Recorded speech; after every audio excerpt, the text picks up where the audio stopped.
Fala, meu aluno, bom dia, boa tarde, boa noite, boa madrugada, amigão. Nesta videoaula falaremos agora a segunda classificação que temos sobre funções. É o que chamamos de função sobrejetora. Amigão, o que seria essa tal dessa função sobrejetora? Essa função ela vai ter a seguinte característica. É aquele tipo de função em que teremos que a nossa imagem, ou seja, o nosso conjunto imagem, será exatamente igual ao contradomínio. Contradomínio. Isso. Contradomínio. Beleza, amigão? Então, toda função que tiver essa característica, em que a imagem for igual ao contradomínio, ou seja, você utiliza tudo aquilo que eu te forneço do y, então significa que essa função vai ser sobrejetora. Que, por sinal, a função sobrejetora, nós também podemos chamá-la de sobrejetiva. Sobrejetiva. Pronto, tá aqui. Também podemos chamá-la de função sobrejetiva. Beleza, amigão? Então, por exemplo, vamos ver essa situação que eu coloquei aqui para vocês nesses desenhos de conjuntos. Perceba, por exemplo, que esse 1 está se ligando a esse 5. O 2 ao 6, o 3 ao 7. Pergunta, isso vai ser função? Pedrinho, não. Porque eu lembro que não pode sobrar ninguém do x. Perfeito. Agora, e se esse 4 se ligar ao 7, vai ser função? Pedrinho, vai, tá tranquilo, cada elemento de x se liga ao único de y, tá valendo. Mas perceba que quando eu faço essa estrutura, veja que todo mundo que está no conjunto do y, ou melhor, no conjunto do contradomínio, está se ligando a alguém do x, ou seja, é uma imagem de alguém do domínio.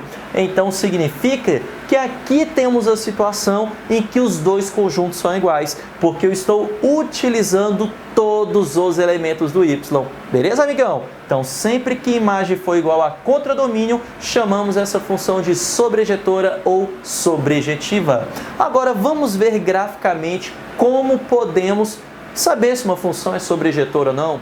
Primeiro, você vai precisar especialmente dessa notação. Ou então que ele te diga o contradomínio. Porque matematicamente, para a gente saber quem é o contradomínio da função, eu preciso dessa notação aqui. Você lembra das primeiras aulas de função? Esse primeiro conjunto representa quem? O domínio. E esse segundo conjunto representa quem? O contradomínio.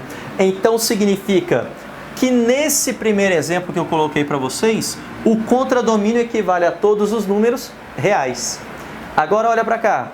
Para esse segundo conjunto, mesma ideia, para esse segundo exemplo, o primeiro camarada representa o domínio e o segundo camarada representa o quê? O contradomínio. Então significa que neste exemplo que eu coloquei para vocês, o contradomínio também equivale a todos os números reais.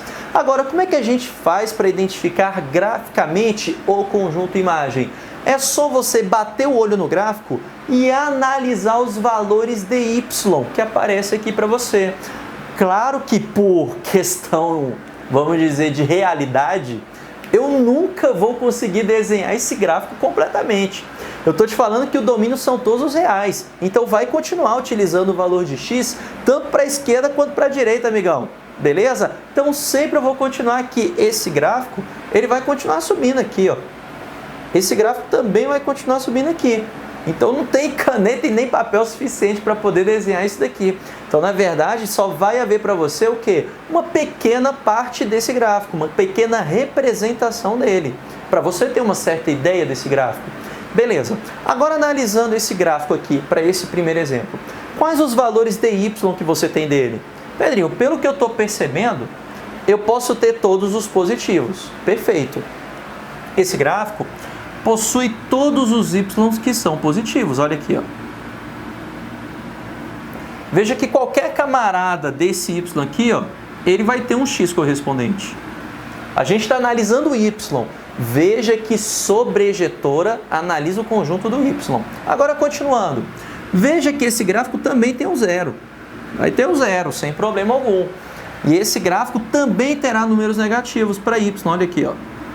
Agora ele tem um limite. E qual que é o limite dele? O menos 2. Pergunta, tem algum valor de y que fica abaixo do menos 2? Não tem. Você não tem menos 3, menos 5, menos 2,5 e assim sucessivamente. Então significa que o conjunto imagem, ele corresponde a qual conjunto? Ele corresponde a esse conjunto aqui, ó, a todo x pertencente aos reais. Tal que esse x, você percebe que ele vai do menos 2 então para cima, ao mais infinito possível?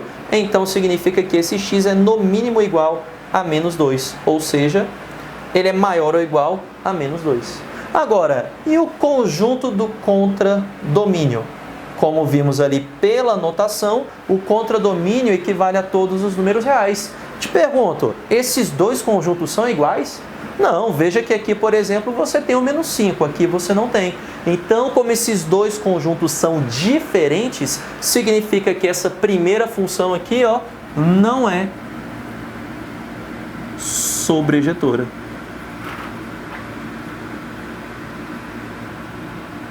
Não é sobrejetora. Diferente dessa daqui. Tá vendo? Analisa aqui junto comigo. Fazendo essa mesma análise que fizemos aqui do lado esquerdo. Vamos lá. Primeiro, qual o contradomínio dessa função? São todos os reais. Então eu vou anotar isso aqui, que nem fizemos na de cima. Contradomínio são todos os reais.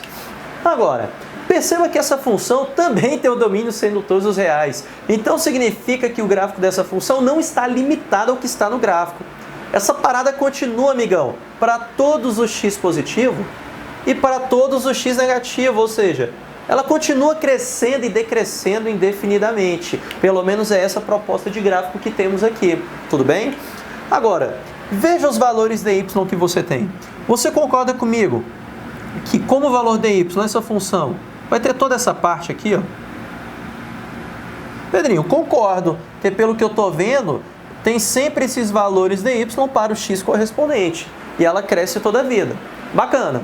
Agora, ela também tem essa partezinha aqui do y. Além do zero, óbvio. Porque veja que agora os valores de y vão pegar aqui os correspondentes do x negativo. E continua. Continua, Pedrinho, olha aqui, ó. Ela continua decrescendo. Então significa que ela vai continuar pegando todos esses valores de y, porque ela cresce indefinidamente. Então eu te pergunto, tem algum valor de y que essa função não vai pegar? Pedrinho, pelo que eu estou vendo, ela vai pegar todos os valores de y. Então significa que nessa função, o conjunto imagem também é igual aos reais. Então pera aí, se a imagem é igual aos reais e o contradomínio também é igual aos reais, então a gente pode afirmar que esses dois conjuntos são iguais. E se eles são iguais, significa que essa função aqui é sobrejetora.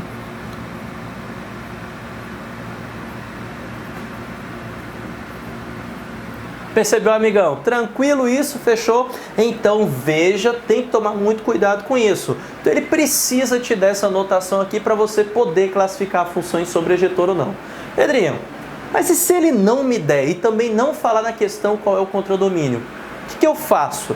Aí você já vai pressupor que a função é sobrejetora. Se ele não te der recurso para isso, então você vai considerar que ela seja sobrejetora. Tudo bem? Para poder responder algum outro tipo de coisa que ele fale para você.